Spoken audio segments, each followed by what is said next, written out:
आदरणीय सभापति जी, मैं हैरान हूं जो लोग बड़ी बड़ी कथाएं सुनाते हैं। क्या इस देश में आदिवासी समाज 1947 के बाद आया क्या राम और कृष्ण से तब आदिवासी समाज था नहीं था? जो आदिवासी समाज को आदि पुरुष वीर पुरुष हम कहते हैं, लेकिन आजादी के कई दशकों के बाद भी इतना बड़ा आदिवासी समूह, उनके लिए अलग मंत्रालय नहीं बनाया गया।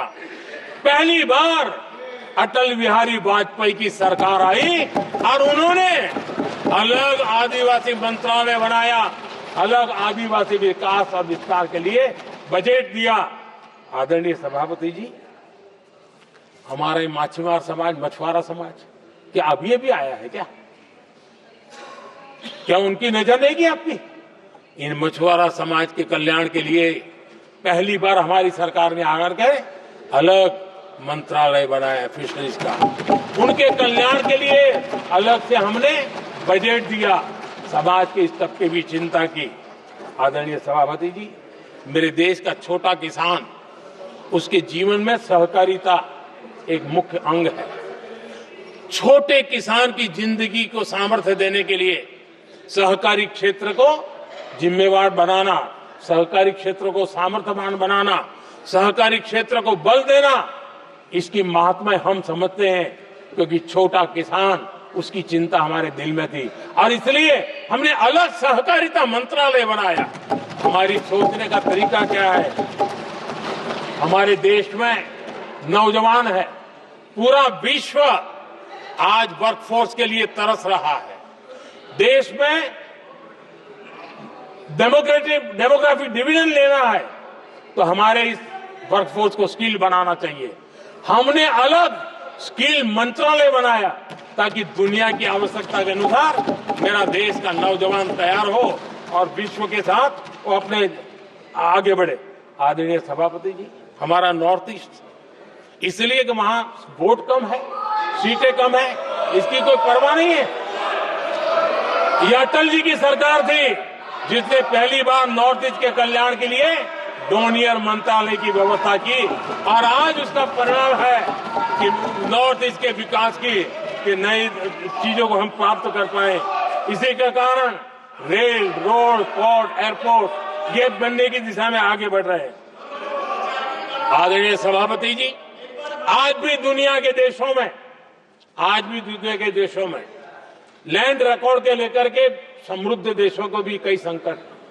हमने गांव के हर सामान्य व्यक्ति को अपना लैंड रिकॉर्ड, उसके घर की मालिकीन का हक के कागज नहीं है, उसके कारण उसको बैंक से लोन चाहिए हो, कहीं बाहर जाए तो कोई कब्जा कर लिया, एक स्वामित्व योजना बनाई और देश के गांव के ऐसे समाज के दबे कुचले लोगों को वो कागज हम दे रहे हैं जिसके कारण उसका मालिकी हक बन रहा है। वो स्वामित्व योजना एक बहुत बड़ा दिशा दे रहा है।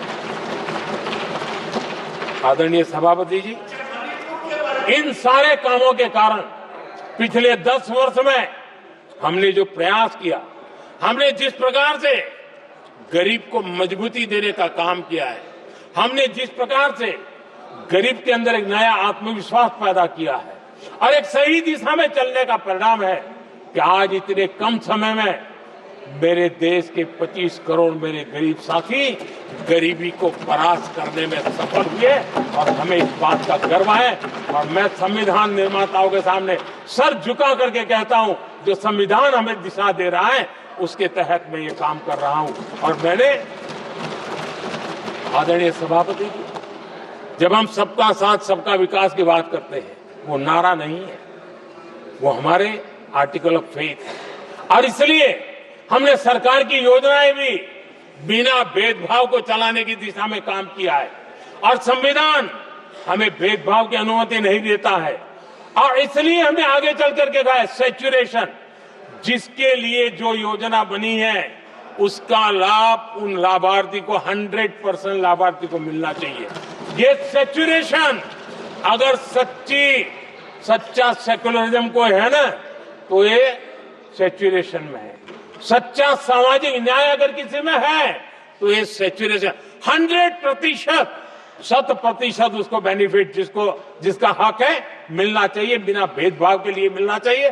तो ये भाव लेकर के हम सच्चे सेक्युलरिज्म को और सच्चे सामाजिक न्याय को लेकर के जी रहे हैं।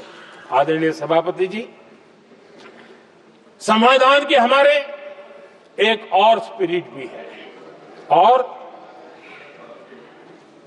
हमारे देश को दिशा देने का माध्यम, देश को का चालक बल के रूप में राजनीति केंद्र में रहती है। आने वाले दशकों में हमारा लोकतंत्र, हमारी राजनीति की दिशा क्या होनी चाहिए, आज हमें मंथन करना चाहिए। आदरणीय सभापति जी, कुछ दलों की राजनीतिक स्वार्थ और सत्ता का भाव, मैं जरा उनसे पूछना चाहता हूं, क्या वे कभी अपने आप को, और मैं सभी दलों के लिए कह रहा हूं, उधर और इधर ये मेरा विषय नहीं है, ये मेरे मन के विचार है जो मैं इस सदन के सामने रखना चाहता हूं।